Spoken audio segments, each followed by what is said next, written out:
ආයුබෝවන් දීපතේ අපි අද කතා කරන්න සූදානම් වෙන්නේ අපි කතා කරමින් ඉන්නේ 2012 එක 2 3 ගණන් කතා කරා අද කතා කරන්න බලාපොරොත්තු වෙනවා 4 වෙනි ගාන. මේ 4 වෙනි ගාන තියෙන්නේ ත්‍රිකෝණමිතිය සම්බන්ධ ගැටලුවක්. හරි ලේසි ගැටලුවක් හොඳට කියවලා තේරුම් ගන්න. මේක කියනවා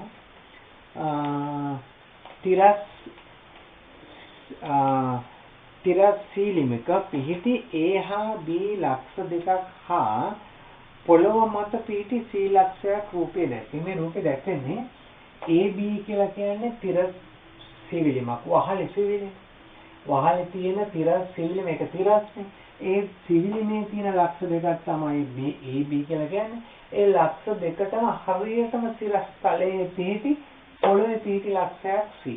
එතකොට මේ A B C කියන ලක්ෂ තුන එකම සිරස් තලයක තියෙන. එතකොට ඒ කියන්නේ ඔබට A B C කියන ලක්ෂ තුන යා කළා A B C ලක්ෂ තුන යා කළාම තල රූපයක්. ඒ කියන්නේ සිරස් තලයක තියෙන රූපයක් ලැබෙනවා.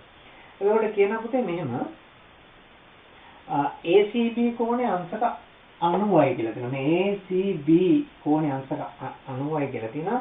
AC සෙන්ටිමීටර් 5යි BC සෙන්ටිමීටර් 4.69. ඔය තොරතුරු දීලා ඔබෙන් අහනවා ත්‍රිකෝණමිතික අනුපාත භාවිතයෙන් පළවෙනි එක ඒ කොටසේ පළවෙනි එක A සිට C හි අවරෝහණ කෝණය. A වල ඉඳලා C හි අවරෝහණ කෝණය. කියන්නේ ඇහැ A තියාගෙන කෙනෙක් C දිහා බැලුවාම එහෙවල ඇහැ තියලා C දිහා බැලුවාම ඇහැ කැරකෙන්නේ මේ පහළට. මේ තියෙන්නේ උඩනේ. සිවිලිමේනේ මේ. එතකොට පහළ. ඒ තිරස් රේඛාවත් එක්කලා එතකොට මේ සිවිලිම දැක්කන රේඛාව තිරස්නේ. මෙන්න මේ හැරෙන කෝණය තමයි අපෙන් අහන්නේ. එතකොට ඒ කෝණය කීයද කියලා මේ අහන්නේ. එතකොට මේ ඍජු කෝණී ත්‍රිකෝණ පාද දෙකක් ගන්න නිසා අපිට ත්‍රිකෝණමිතිය භාවිත කරන්න පුළුවන්. ඔය අපෙන් අහන්නේ BAC කෝණය. BAC කෝණය අපිට ලැබෙනවා. BAC කෝණය අපිට ලැබෙනවා කවුද මේ පාදේ දන්නවා මේ කෝණේ ඉස්සරහම පාදේ මේ තියෙන්නේ BC බෙදීම AC මේ කෝණේ කවුද BAC කෝණේ ටැන්ජන්ට් tan BAC කෝණය සමානයි BC සම්මුඛ පාදයේ AC බද්ධ පාදය. එතකොට ඔබ BAC කෝණේ අගය BC කියලා කියන්නේ 4.69යි AC කියන්නේ 5යි. මේක සුළු කරලා ගත්තාම අපිට ලැබෙනවා tan BAC සමානයි 0.9යි 3යි 8යි බිඳුව. මේක බෙදලා බලන්න පුතේ 4.69 5න් බෙදුවාම 0.93යි 8යි බිඳුව ලැබෙනවා. ඒකේ ටැන්ජන්ට් බැලුවාම කෝණය අපිට ලැබෙනවා BAC කෝණය මේ ටැන්ජන්ට් වගේ මේක තියෙන තැන බැලුවොත් ඔබට ලැබෙනවා අංශක 43යි කලා 10යි. දැන් ඔබට තේරෙන්නේ නැති ඍජු කෝණී ත්‍රිකෝණ මේ තියෙන්නේ සම්මුඛ පාදයේ මේ තියෙන්නේ බද්ධ පාදයේ මේ කෝණය හා සම්බන්ධ කළා. එතකොට සම්මුඛ පාදයේ විදීම බද්ධ පාදයේ කියන්නේ එම කෝණයේ ටැන්ජන්ට්. එතකොට tan BAC සමානයි 4.69 බෙදීම 5. ඒක බෙදලා ගත්තාම ටැන්ජන්ට් ලැබෙනවා. ටැන්ජන්ට්ට අනුරූප කෝණය 43යි කලා 10යි. ඔබ මේ ලික් කරා නම් මේක ලිව්වට එකයි. ඊළඟට මෙන්න මේ ටැන්ජන්ට් ලබා ගත්තට එකයි. කෝණය ලබා ගත්තට එකයි. ලකුණු 3ක් ඔබට ලැබෙනවා. එතකොට ඔබට 4 වෙනි ගානේ ඒ කොටසේ පළවෙනි ප්‍රශ්නෙට ලකුණු 3යි. දැන් අපි දෙවෙනි ප්‍රශ්නේ බලන්න යන්නේ. දෙවෙනි ප්‍රශ්නේ කියන්නේ පුතේ C සිට සීලිමට ඇති සිරස් දුර. C වල ඉඳලා සීලිමට තියෙන සිරස් දුර කියන හරියටම මෙන්න මේ ලම්බ දුර. අපි එතන D කියලා දාමු. එතකොට ඒ දුර හොයාගන්න ඕනේ. ඒ කියන්නේ CD රේඛාවේ දිග හොයන්න ඕනේ. කොහොමද CD රේඛාවේ දිග හොයන්නේ? CD රේඛාව දැන් එතන තියෙනවා ඍජු කෝණී ත්‍රිකෝණයක්. ඒ මේ සිරස් දුර මේක තිරස් රේඛාවක් මේක තිරස් රේඛාවක්. එතකොට මෙතන කෝණේ ඍජු කෝණය. දැන් මේ ඍජු කෝණී ත්‍රිකෝණේ පාවිච්චි කළාම දැන් මේ කෝණේ දන්නවා. ඒ කෝණේ අපි හෙව්වා අංශක 43යි කලා 10යි. මේ කෝණේ මේ පාදි දන්නවා. මේ පාදි. ඒතකොට මේ කෝණේ ගත්තාම මේ ඍජු කෝණී ත්‍රිකෝණේ AC කියන්නේ කර්ණය. AC කියන්නේ කර්ණය. මේ පාදෙට ඉස්සරහින් තියෙන පාදේ සම්මුඛ පාදය. එතකොට අපි හොයන්න ඕනේ CD නේ. එතකොට අපිට CD බෙදීම AC කියන්නේ අර DAC කෝණය කවුද? සම්මුඛ පාදයේ බෙදීම කර්ණය කියන්නේ sin. අපිට ලියන්න පුළුවන් sin DAC. එතකොට CD තමයි අපිට හොයන්න ඕනේ. AD කියන්නේ 5යි. sin DAC කෝණය අපි දන්නවා අංශක 43යි කලා 10යි. දැන් ඔබ sin වර්ගයේ 43යි කලා 10 හොයන්න ඕනේ. එතකොට අපිට ලැබෙනවා CD බෙදීම 5 සමානයි sin 43යි කලා 10යි කියනකොට 0.6යි 8යි 4යි 1යි. දැන් CD බලන්න මොකද කරන්න ඕනේ? මේක ගුණ කරන්න ඕනේ 5න්. CD සමානයි 0.6යි 8යි 4යි 1 ගුණ කිරීම 5 මේක 5න් ගුණ කරලා ගන්න. එතකොට අපිට ලැබෙනවා 3.4යි 2යි 0.5ක් ලැබෙනවා. අපිට CD වල දිග මේවා මේක සඳහන් කරලා තියෙන පුතේ මේවා මීටර් සෙන්ටිමීටර් නෙමෙයි. නැතර සෙන්ටිමීටර් නෙමෙයි මීටර්. එතකොට අපිට එන උත්තරේ මීටර් 3.42.05. මේ රූප සටහනේ මේ තියලා තියෙන රේඛාවල උස දීලා දිග දීලා තියෙන මීටර වලින් සෙන්ටිමීටර් නෙමෙයි. එතකොට අපිට CD වලදී ලැබෙනවා මීටර් 3.4යි. ඒකයි මේක දශම ස්ථාන දෙකකට තියන්නේ ඇති 3.4යි 2යි.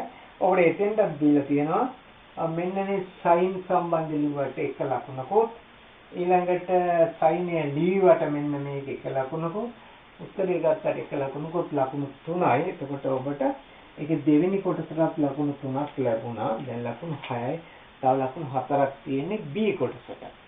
B කොටසේ තියෙන පුතේ අපිට මේ රූපසටහන සම්බන්ධව නෙමෙයි පරිමාණ රූපයක් සම්බන්ධ. මම දැන් ඒක කියනවා. ආයෙත් මෙහෙම කියනවා.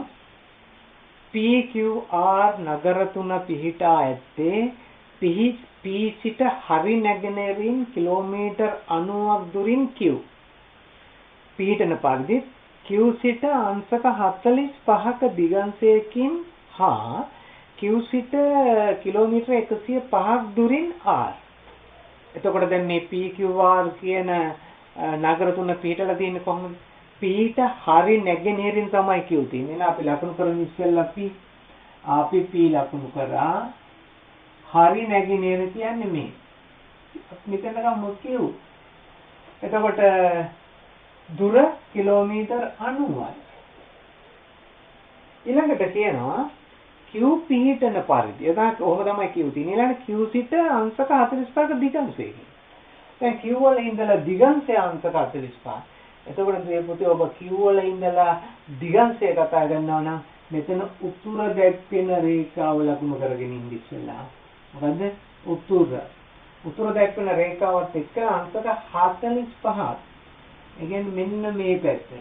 මේ කෝණය අංශක 45යි. 45ක දිගංශයකින් හා Q සිට මීටර් 105ක දුරකින් R පිටලා තියෙන්නේ Q සිට කිලෝමීටර් 105ක. එතකොට මේ රේඛාවට වඩා ටිකක් දිග රේඛාවක් දෙන්න. එතන තමයි R කිලෝමීටර් 105ක් තියෙන්නේ. එතකොට ඔය දල රූප සටහනක දක්වන්න ඕන මම දල රූප සටහනක දැක්වුවා. දැන් අපිට ඔය රූප සටහන ඔය ත්‍රිකෝණය ලැබෙනවා. එතකොට ඔබට දල සටහන ඇඳටත් එක ලකුණක් දුන්නා. ඊළඟට කියනවා පරිමාණ රූපයක මේක මේ තොරතුරු ටික පරිමාණ රූපයක ලකුණු කරලා තිබ්බනම් PQ දිග සෙන්ටිමීටර් 6ක් විදිහට පෙන්වලා තියෙනවා. PQ වල දිග සෙන්ටිමීටර් 6ක් විදිහට මේ පරිමාණ රූපේ තියෙනවලු. ඔබෙන් අහනවා පරිමාණ රූපයේ ඇඳීමට භාවිත කර ඇති පරිමාණය. ඉතින්ලාම සෙන්ටිමීටරයක් කිලෝමීටර් කීයක් පෙන්වලා තියෙනවද කියලා බලන්න.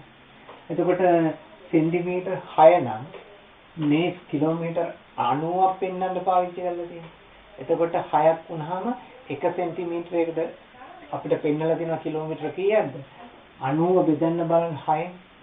1 සෙන්ටිමීටරයක් අපිට වෙනවා කිලෝමීටර් 15. කිලෝමීටර 15. මේක තමයි පරිමාණය. හැබැයි අපි පරිමාණය සම්මත ආකාරයෙන් ලියා දක්වන්නට ඕනේ. පරිමාණය සම්මත ආකාරය ලියනකොට මේ පැත්තන සෙන්ටිමීටර පරිමාණයක් විදිහට පරිමාණ සම්මත ක්‍රමයට ඔබ දන්නවා ලියනකොට දෙපැත්තෙම ඒකට සෙන්ටිමීටර අනුපාතයක් විදිහට දක්වන්න. එහෙනම් කිලෝමීටර 15 අපි මීටර කරමු. කිලෝමීටර 15 මීටර කරන්න. කිලෝමීටර 1000යි ගුණ කරන්න ඕනේ 1000න්. ඊළඟට ඒක සෙන්ටිමීටර ගන්න. මීටරයක් සෙන්ටිමීටර 100ක් නේ. ඒක නැවතත් ගුණ කරන්න ඕනේ 100. මෙන්න 1/15යි 0.3යි සහ 0.2යි. 1/90 මේ තියෙන කීයද? 1,500,000. එතකොට 1,500,000 තමයි ඇඳලා තියෙන පරිමාණ රූපයේ පරිමාණය. එතකොට ඔබට මෙතන මේ පරිමාණ රූපයට ලකුණු දීලා තියෙන රූපෙට 1යි මේ අංශක 45 කෝණේ ලකුණු කළාටත් 1යි ලකුණු 2යි ඊළඟට මේ පරිමාණයේ හෙව්වට 1 ලකුණයි ලකුණු 3යි. තව ඔබෙන් අහනවා PRQ අංශක 20 නම් PRQ ඒ කියන්නේ මේ කෝණයේ අංශක 20ලු ඒක 20 නම් R සිට PH දිගංශය. R කියන්නේ මෙතනනේ P කියන්නේ මෙතන. R සිට PH දිගංශය බලන්න පුතේ මෙතන උතුර ලකුණු කළා දක්ෂිනාවර්තව කෝණේ බලන්න. දැන් ඒක ඔබට ගණනය කිරීම තියෙනවා. මෙන්න මේ කෝණේ බලන්න ඕනේ R සිට PH දිගංශය. මේක මම බොහොම සරලයි මේ ටික 20 බව දාන්න. දැන් අපි මේක මේ රේඛාව පල්ලෙහාට දික් කරොත් නේම ඔබට පේනවා මේ උතුර එතකොට සමාන්තර රේඛා දෙක මේ කෝණේ අංශක 45 නම් මේ කෝණේ අංශක 45යි. එතකොට මෙහා පැත්තේ මෙන්න මේ ටික. ඒක තනි සරල රේඛාවක්. ඒ කියන්නේ 180ක් වෙනවා. එතකොට මෙන්න මේ සම්පූර්ණම කෝණය වෙන්නේ කීයද? 180 එකතු කිරීම 45 එකතු කිරීම 20 5යි 4යි 2යි 6යි 6යි 7යි 14යි 1යි 2යි. එහෙනම් මේ සම්පූර්ණ කෝණය උත්තර 245යි. එතකොට ඔබට ලියන්න පුළුවන් R සිට PH දිගංශය. ඒ කියන්නේ මේකේ තුන්වෙනි කොටස උත්තරේ R සිට PH දිගංශය අංශක 245යි. ඒක ලියුවට ඔබට එක ලකුණක් දුන්නා. දැන් ඔබට ලැබුණා පළවෙනි කොටසට ලකුණු 6ක් ලැබුණා. B කොටසට ලැබුණ ලකුණු 4ක් ඔක්කොම ලකුණු 10යි. එතකොට මෙතන ලකුණු 2යි මෙතන ලකුණු 2යි 4යි B කොටසට ලකුණු 4යි ලකුණු 10යි. ඔය අපි කතා කරේ 2012 ගණිතයේ දෙක ප්‍රශ්න පත්‍රයේ 4 වෙනි ගාන.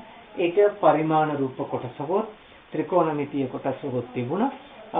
ත්‍රිකෝණමිතිය භාවිතා කරනකොට ත්‍රිකෝණමිතිය ගැටලු පුතේ උඟා ගැටලු දෙන්නේ දිනදා ජීවිතේ අපිට මුණ ගැහෙන ගැටලු. දැන් මෙතනත් ප්‍රායෝගික ජීවිතේනේ මේ සිවිලියමක ලක්ෂ දෙකක් තිබුණා.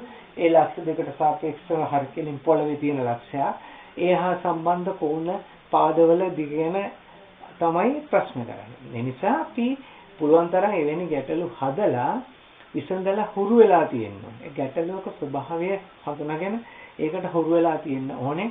ගැටලු කරනවා. මේ ගැටලුව ඔබ දැන් හදලා ඇති. ඒ ගාන ඔබේ ගානත් එක්කලා බලලා සංශෝධනය කරලා වැරදි තියෙනවා නම් නිවැරදි කරගන්න තේරෙන්නේ නැත්නම් මට ලියන්න. අපි ඊළඟ වීඩියෝෙන් ඊළඟ ගාන කතා කරමු. තෙරුවන් සරණයි.